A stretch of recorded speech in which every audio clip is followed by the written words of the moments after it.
What if I told you that fear, the thing that keeps you up at night, makes your heart race, and drives half your decisions, could be completely eliminated, not managed, not minimized, eliminated?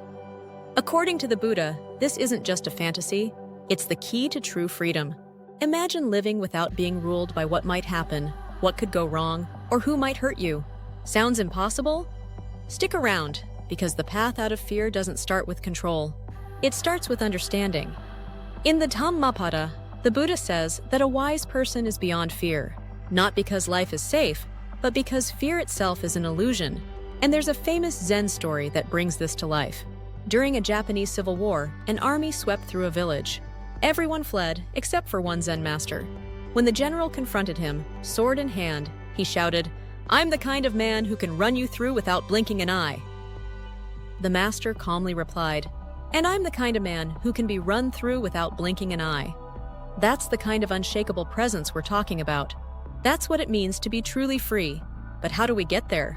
How do we go from sweaty palms and racing thoughts to calm in the face of chaos?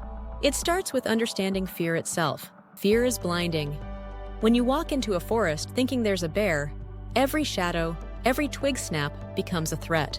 You stop seeing the forest and start seeing your imagination projected onto it. That's what fear does. It hijacks your mind and distorts reality. Now, a common argument is that fear keeps us safe. That if we're afraid of bears, we'll be more careful and survive. But that's a myth. What actually protects you is understanding.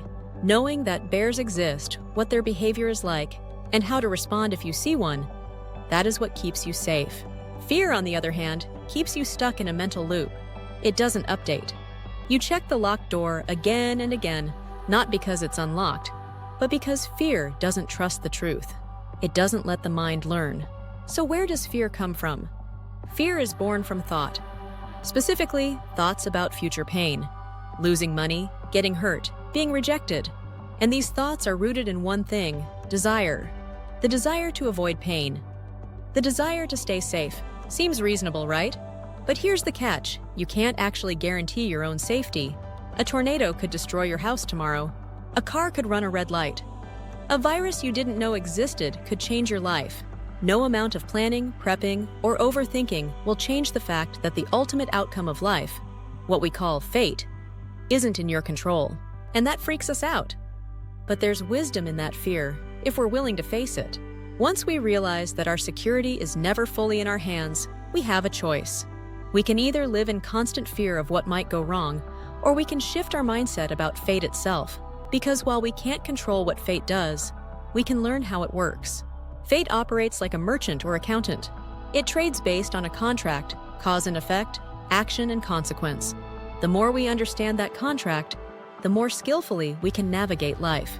We may not control the weather, but we can learn to build better roofs. But even when we accept that fate runs the show, fear still lingers. We fear the pain that fate might give us, the surprise diagnosis, the unexpected betrayal, the heartbreak that knocks the wind out of us. So how do we overcome this final fear? Two beliefs have to become our foundation.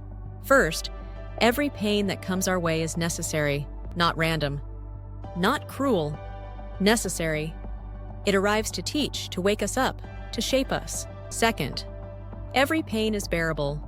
Even if it feels like it's going to break us, it won't. We survive. We grow. If we believe that every pain is both necessary and bearable, then fear loses its grip. And this is Buddha's cure for fear. Not a technique or a breathing exercise, but a complete reframing of how we see the world. Fear doesn't protect us. Desire creates fear. And fate, though unpredictable, is not our enemy. It is our teacher. When fear disappears, so does the tyrant in our mind, the one threatening us with swords made of what-ifs. Only then are we free.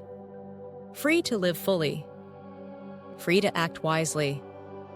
Free to stop blinking at every imagined danger and finally see reality as it is.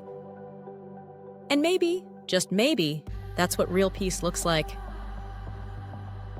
If you found this video meaningful and interesting, drop a comment below and share your experience. Please don't forget to like, subscribe, and share it with someone who might find this content useful.